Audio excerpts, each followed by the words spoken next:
Nous attaquons maintenant le deuxième point, après avoir spécifié ce qu'était un peu la philosophie, c'est-à-dire une sagesse à la fois spéculative et pratique. À quoi peut servir la philosophie face à la biologie, à la biochimie, à l'astronomie, à l'astrophysique et toutes les sciences mathématico-physiques et naturelles, on pourrait dire, les sciences physico-chimiques.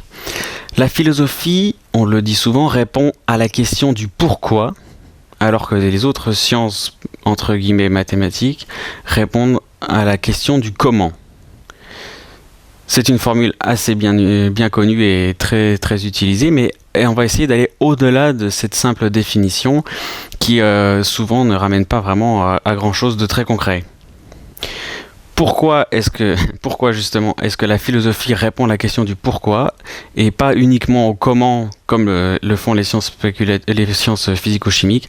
C'est parce qu'elle n'explique pas par les mêmes causes. La philosophie, c'est l'explication des raisons des choses par les causes les plus élevées et les causes universelles. On dit souvent par les causes premières. En fait, une cause première, c'est la cause au-delà de laquelle on ne peut plus chercher, on ne peut plus dire pourquoi. La philosophie est un système, toute philosophie, même les philosophes idéalistes et on pourrait dire les philosophies de l'irrationnel, sont construites selon un système. Et d'ailleurs, c'est souvent en contradiction avec certaines de leurs théories.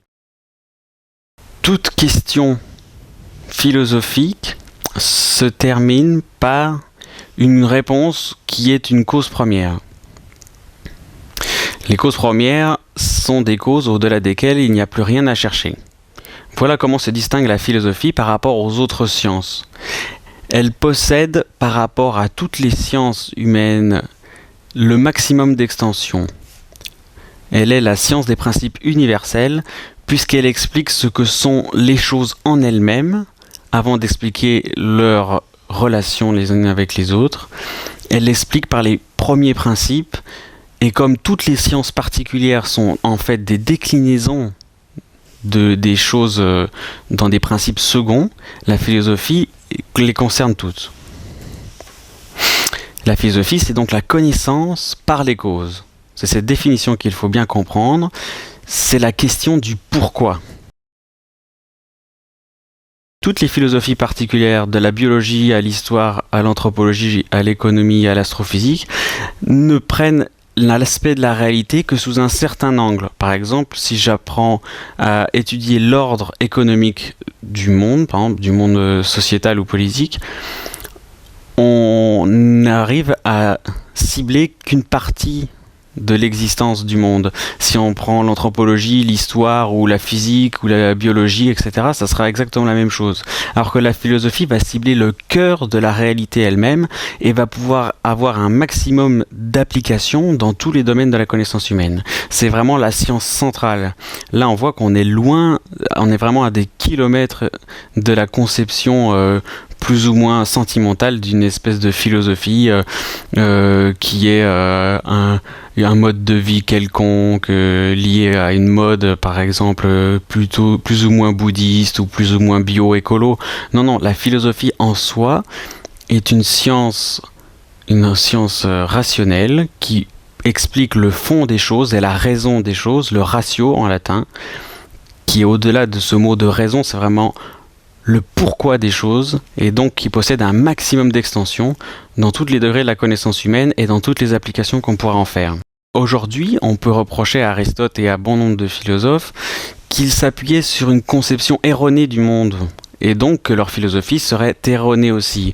Par exemple, on sait qu'à l'époque d'Aristote, il pensait que la Terre était le centre de l'univers. Aujourd'hui, on explique que la Terre tourne autour du Soleil, qui lui-même fait partie d'une galaxie, et on est loin d'expliquer où est le centre de l'univers aujourd'hui.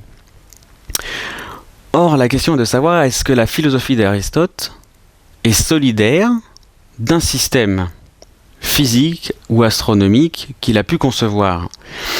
Mon propos est de dire que une vraie philosophie doit traverser tout cela. Certainement, une philosophie s'attache au réel, mais Aristote ne s'est pas attaché aux contingences extérieures, mathématiques, astronomiques, locales des êtres qui l'entouraient, il est allé au cœur de l'être même, et par là, il a touché l'universel.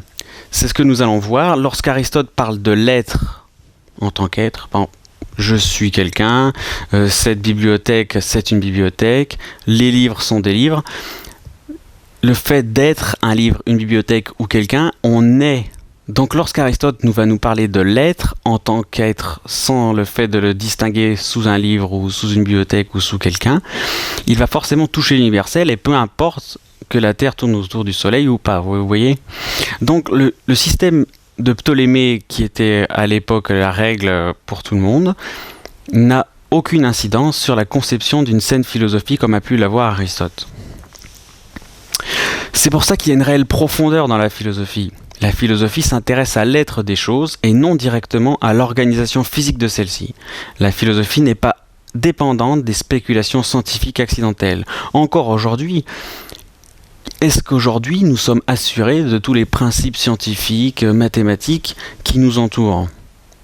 Est-ce que ça nous dispense de pouvoir créer une saine philosophie, une saine pensée du réel, une réelle et juste pensée ? Ou alors sommes-nous condamnés à errer toujours dans l'erreur sans pouvoir évoluer ni continuer à chercher ce qui nous entoure, alors que nous avons en nous-mêmes ce désir inné de comprendre et de savoir pourquoi. Lorsqu'on regarde au XIIIe siècle chez Thomas d'Aquin, un grand disciple d'Aristote qui est canonisé par l'Église catholique, il avait lui-même posé cette question sur le système de Ptolémée, et on est là bien avant Copernic ou Galilée. Il s'était dit, effectivement, par rapport à l'observation qu'on peut faire, donc sans télescope, sans rien, donc juste en regardant les étoiles, en suivant les configurations célestes, le système de Ptolémée semble réel, mais on pourrait fort bien en trouver un autre que celui-ci. Donc on pouvait voir qu'il y avait chez Thomas d'Aquin une ouverture d'esprit qui le prédisposait à séparer l'observation astronomique ou physique de la conception philosophique des choses. L'un n'est pas absolument séparé de l'autre, bien sûr, mais ce ne sont pas les mêmes choses, et la philosophie prime sur toutes les autres sciences, puisqu'elle va au cœur de l'être et au cœur des choses, et non pas à leurs accidents, à leurs contingences, et on pourrait dire à leur matière, si vous voulez, même si c'est pas ça la question, on verra plus tard. Aujourd'hui, vous l'avez compris, nous sommes à l'Institut aristotélicien d'études scientifiques très attachés à une conception réaliste des choses, notamment suivant la méthode d'Aristote. C'est ce qu'on appelle la philosophie classique. Le fait est que l'Église au Moyen-Âge, l'Église catholique, qui était l'esprit dominant de toute l'Europe et de l'Occident en général, qui était la religion dominante, a redécouvert notamment la philosophie aristotélicienne au XIIe et XIIIe siècle. C'était plutôt la philosophie platonicienne auparavant, notamment grâce à saint Augustin. Mais lorsque Aristote a été dépoussiéré, on peut dire, par la scolastique, est venu sur la philosophie aristotélicienne, dans l'âge moderne que nous connaissons et l'âge contemporain, un certain discrédit. On voudrait catholiciser Aristote et ne plus voir qu'il a sa propre valeur.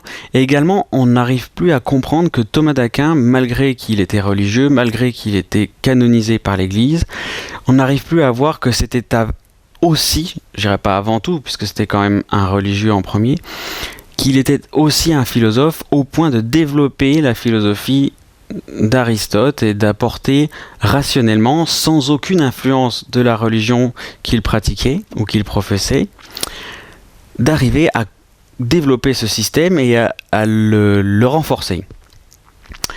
C'est ce qu'on appelle la philosophie classique. Et d'ailleurs, bon nombre de religieux s'attardent à expliquer qu'il y a vraiment une distinction à avoir entre un donné enseigné par l'Église catholique et un donné appris par la raison. C'est ce que nous explique le père Henri Gardeil, qui est un professeur de philosophie dans une université catholique. Originairement, il ne peut y avoir et il n'y a qu'une seule sagesse, celle même de Dieu. Mais comme il y a du point de vue de la créature deux ordres, un ordre naturel concerné par la raison et un ordre surnaturel auquel croient les catholiques et qui est dont l'enseignement est détenu par l'Église, on doit reconnaître chez l'homme l'existence de deux sciences suprêmes correspondantes, une sagesse naturelle, la philosophie, et une sagesse surnaturelle, la théologie et la foi. En soi, l'Église catholique n'a pas de prérogative, ni n'a pas d'influence majeure sur la philosophie aristotélicienne. Elle en a eu, puisqu'on ne peut pas distinguer une philosophie d'une culture, et que le catholicisme a été culturellement majeur pendant plus de 1000 ans dans le domaine du savoir, et a laissé sincèrement des traces, et des traces bénéfiques, nous le pensons. Mais en soi, la philosophie classique née chez Socrate est vraiment exposée par Aristote et transmise par Thomas d'Aquin jusqu'à nos jours, conserve toute sa valeur en tant que système philosophique purement naturel qui n'a rien à voir avec la religion. La philosophie classique aristotélicienne n'est donc pas tributaire de la religion catholique. La religion catholique a seulement servi de cadre intellectuel à une philosophie déjà pleinement constituée et parfois perfectionnée par certains auteurs comme Thomas d'Aquin, notamment par exemple la distinction qu'on peut faire entre l'essence et l'existence, comme on le verra lorsqu'on abordera ce sujet.